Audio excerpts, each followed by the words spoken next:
ഇതാണ് ജനാധിപത്യത്തിന്റെ ശ്രീകോവിലെ പൂജാരിമാരുടെ മന്ത്രങ്ങളും ക്രിയകളും. ഇത് മനസ്സിലായിട്ടില്ലെങ്കിൽ നമുക്കതൊന്ന് മലയാളത്തിൽ കേൾക്കാം.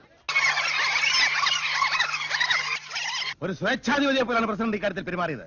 പ്രതിപക്ഷത്തോട് പോട്ടെ, സ്വന്തം മുന്നണിയിൽപ്പെട്ട അംഗങ്ങളോട് പോലും ആലോചിക്കാനുള്ള സാമാന്യമര്യാദ കാണിച്ചില്ല.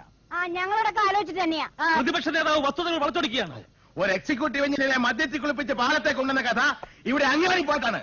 അയാളുടെ ഛർദ്ദിലിന്റെ അവശിഷ്ടങ്ങൾ ഇപ്പോഴും പാലത്തിന്റെ ഇരുമ്പഴികളിൽ പറ്റി പിടിച്ചിരിപ്പുണ്ട്. അത് കൈകളാൻ ഉടനെ തന്നെ ഏർപ്പാട് ചെയ്യും. ഞാൻ ഇദ്ദേഹത്തിന് രാജി ആവശ്യപ്പെട്ടു.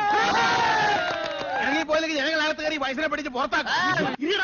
ഇരുന്നില്ലെങ്കിൽ നീ എന്തോ മൂത്രനാണ്. മെമ്പർ അന്തസ്സായിട്ട് സംസാരിക്കണം. പഞ്ചവടി രാഹീലിന്റെ അന്തസ് നാട്ടുകാർക്കൊക്കെ അറിയാം. അവനെ ചെരുപ്പൂരി അടിവാകാരെ എന്നാ അടിക്കാൻ ഇനി വാഴ.